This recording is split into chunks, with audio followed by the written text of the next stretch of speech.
Hello and welcome to Real Watchers Movie Club. My name is Garrett, And I'm Kevin. and we are your hosts. Movie Club is a show where we pick a movie every week and discuss it just like a book club. For our 100th episode, we'll be taking a look at what is widely considered to be one of the best films, if not the best film, of all time, Citizen Kane. Our thoughts and more coming up on Movie Club.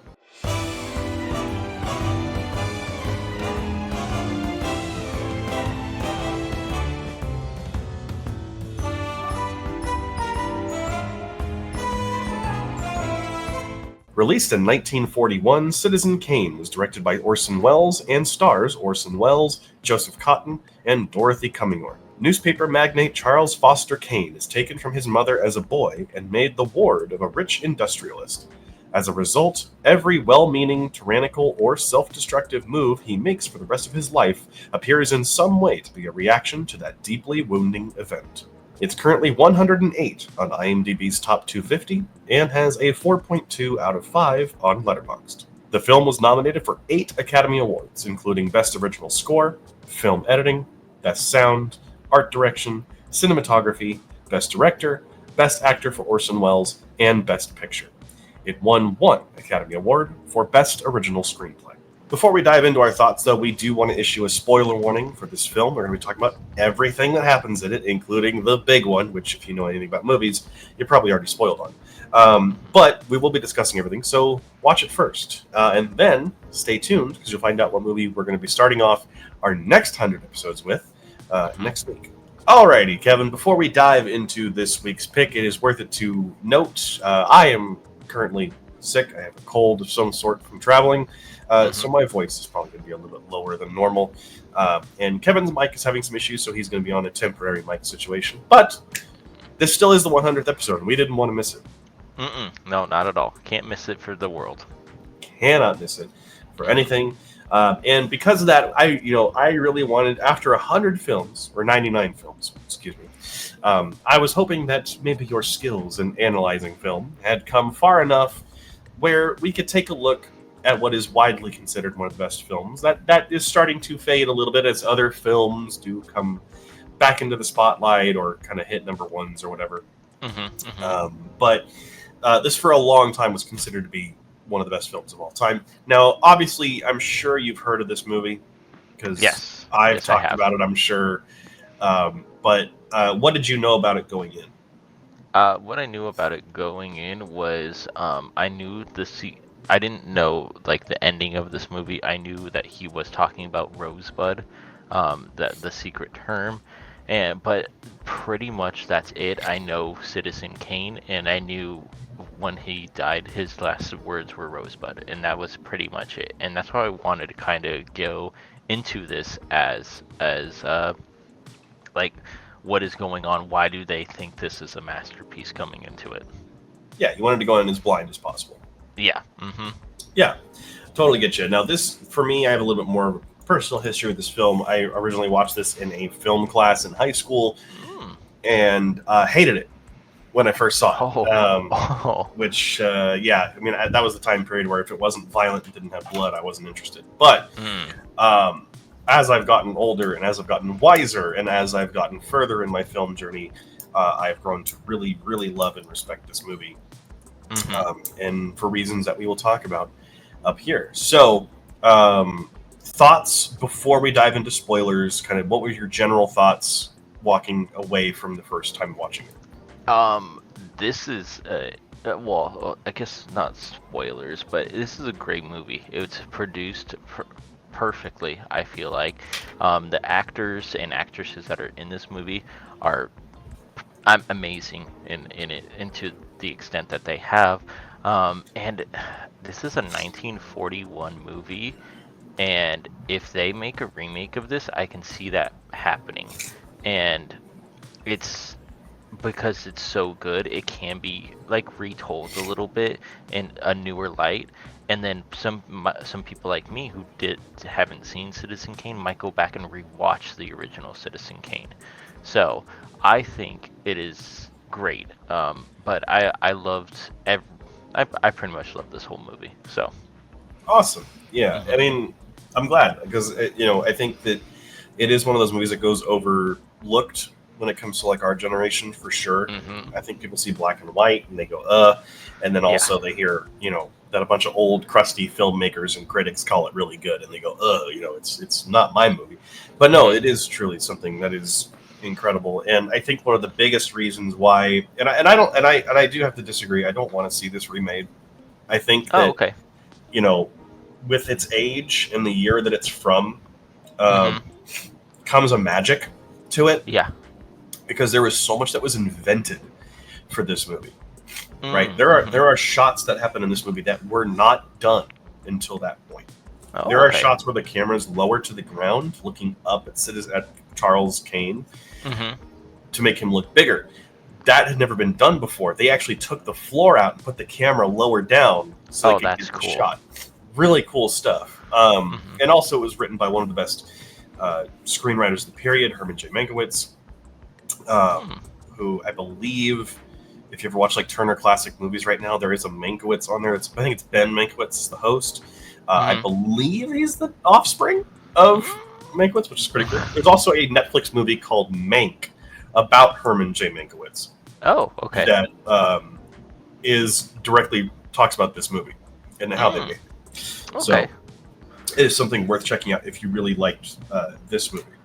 But what's also pretty big to go over is the history of this movie, because this movie, I mean, nowadays, lampooning media and people and satire, it's not really just a satire. It makes light of someone, but drama, like through drama.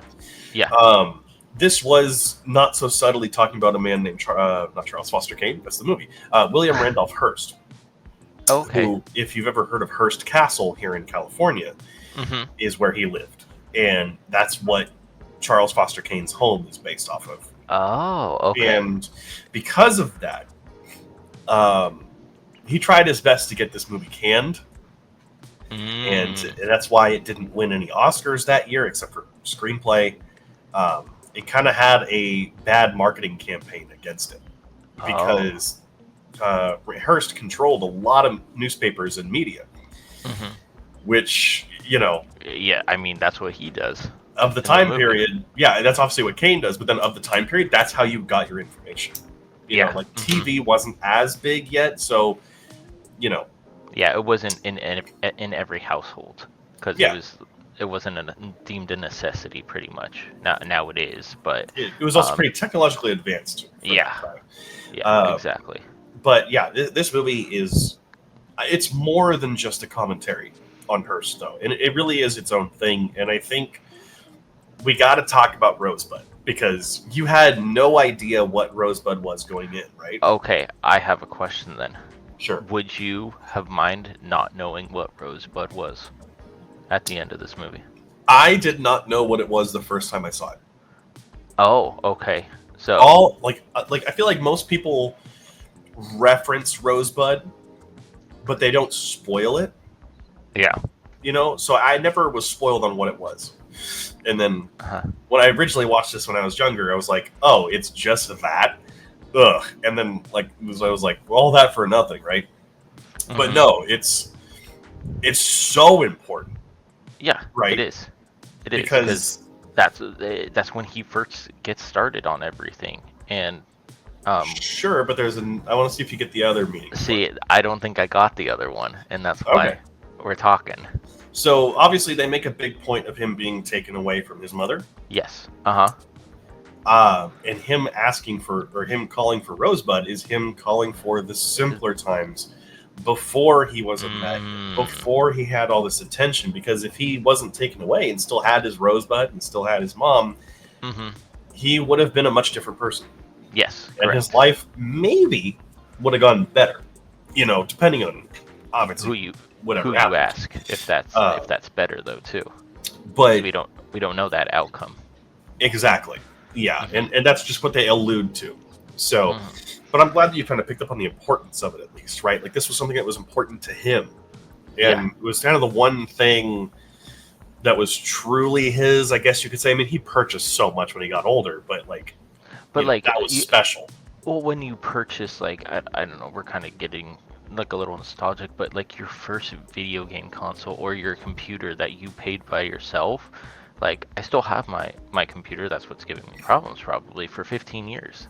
Like, I don't want to change it or anything like that, and I feel proud because I built it myself. It's like, oh, it's a part of me. So, when the ending of this, we're in spoiler territory, right? Yeah. Okay, yeah. When the ending of that, when the rosebud is getting burned, it's like, ooh, okay, everything has died out now, Yeah. unfortunately, and that's what I got from it. But I maybe would have liked not knowing what rosebud was. I feel like that could have been another different take on it, just Yeah. because during this whole movie, you're trying to figure out why did he say this word? What does it mean? Is it another lover? Yeah.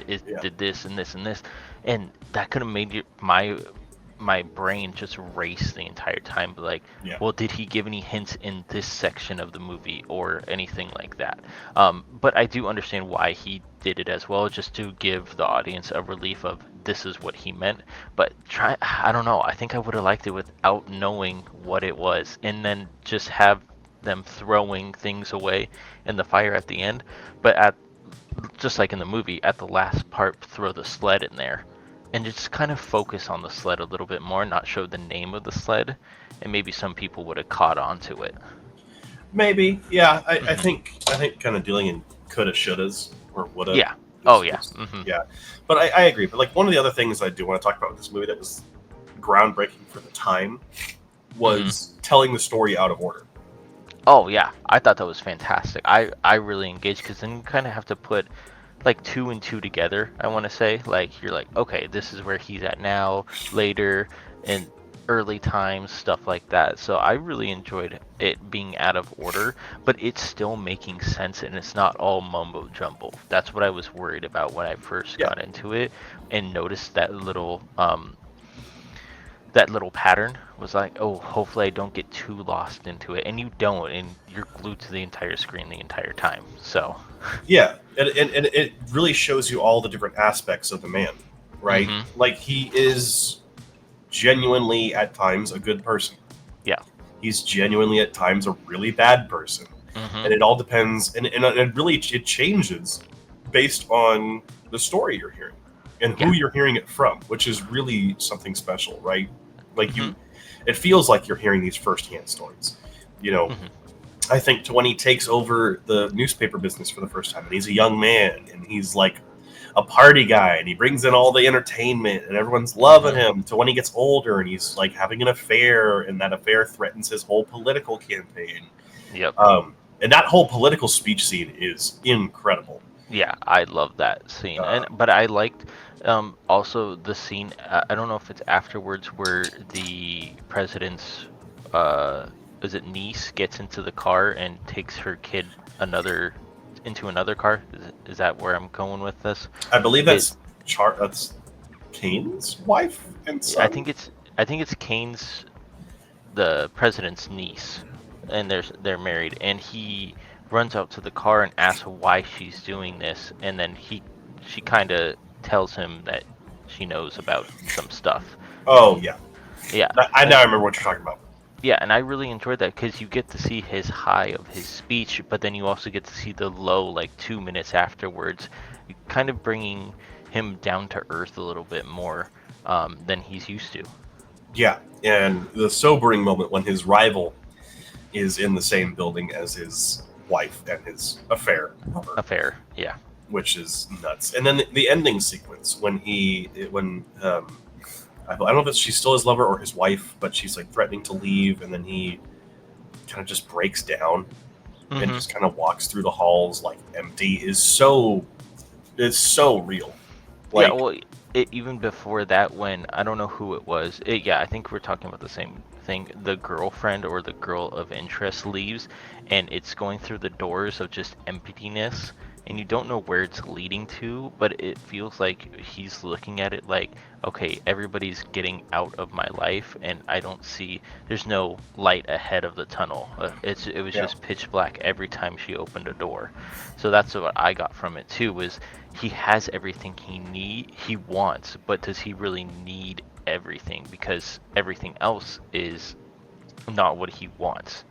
That's Yeah. what I was kind of getting. He has his needs, doesn't have his wants. Exactly. He has Yeah. too much of one good thing, but not enough of the of necessities of little things that he Yeah. would probably prefer. Like even with his when he marries the affair lady, when she's a singer, an opera singer, she gets a little bit more. I don't want to say more famous than him, but she gets on a high pedestal than him, and he sees that and he brings her down because he thinks he needs to be above her in that pedestal. And even when he's talking with the opera director and teaching her how to sing, and he comes in and he's like, "You're not. You're teaching her how to sing, not to review her performance." Which I think is good, but it shows him that he wants to be in control and have the power instead of somebody else. Yeah. There's a lot of plays of that. I mean, Mm. there's like all of the meal scenes at the table, Mm-hmm. which are absolutely incredible. Every single one of them feels different. Yeah. Um, and just every time you're at the estate or the mansion or whatever, it just feels so empty, even though sometimes It's it's full so of stuff. big. But Yeah. yeah, it's like Kane. He's huge, not size wise, but like ego and Yeah. personality, but relatively empty. But and like what his wife was saying, his second wife, I think, is what are you going to do with all these statues? They're just in boxes. It's like he buys things just to buy them, but never appreciated them. Yep. And that's what happens with I think his life. He Yeah. got so high up, he didn't appreciate the little things that he had going. Because even in the beginning when what is it, the foster dad or something like that, when he gets adopted, or sent away, he just wanted the newspaper. He didn't want anything else, which I thought was pretty cool. He wanted to build his own little empire, which he does. Um, but I thought that was a good little thing because it makes him in this movie builds him up as a character instead of always getting what he wanted. Alrighty, so I mean, this movie really speaks for itself. It's one of those ones that I think that everyone should watch if Mm-hmm. you're trying to get more into film. I think that you should definitely make this a priority. Mm-hmm. Um, but let's hear what you have to say, Kevin. This was your first time, so what are your final thoughts and score? Final thoughts. This is a fantastic movie, especially for the older times, like the early 1940s, but has such an impact on film itself. I can understand why people think this is one of the most greatest films of all time because it definitely feels like that as well. It feels the impact of what it has done to the industry. The actors and actresses in this movie I want to say they are flawless. I don't see who was a bad apple in the group or anything like that. They all served their purpose and they shined in this movie. Um, the camera work, the extravagant what's it called, like castle and everything like that was fantastic. I absolutely loved it. But it comes down to is it what's the actor's name for Citizen for Kane? Orson Welles. Orson Welles, I mean, he steals the show, and it's for a good reason because he is a main part of this movie, and you feel his strength and his power in this movie, but you also see his downfalls in this movie, and I really appreciate it. Maybe I wish I didn't know what Rosebud was at the end. Maybe leave it a mystery, but I mean, what am I doing nitpicking at one of the best movies ever? But no, I gave this movie 100 out of 100, 5 stars out of 5. All right. Yeah, I mean, I want to say that I reviewed this on the drive back with Adrian a while back. I'm not exactly sure. Hmm. It's been so long. But this film took a long time to grow on me. But Citizen Kane is a masterpiece. I think it's way ahead of its time in terms of its scope, its cinematography, and its writing, its structure, its performances.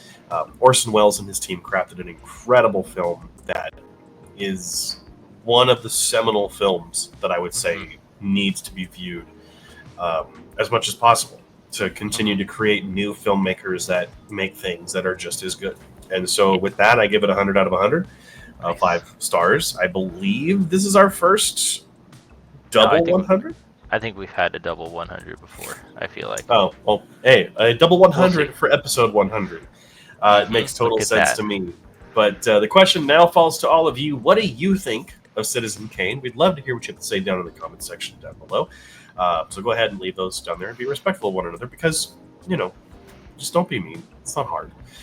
Next week, though, to start off our next 100 episodes, we'll be watching the period piece drama The Help, which make sure to watch before next week so you're not spoiled. But everyone, thank you so much for watching with us. Thank you so much for helping us hit 100 episodes of Movie Club. It's been awesome. We can't wait to do another 100 with you. I mean, we're scheduled through the next 100. But thank you so much again for watching. Of course, this show goes live every Friday at 4 a.m. Pacific Standard Time. And our live stream goes live every Wednesday at 7 p.m. Pacific Standard Time. So thank you again so much for helping us hit 100 episodes. And until next time, keep those eyes on the screen.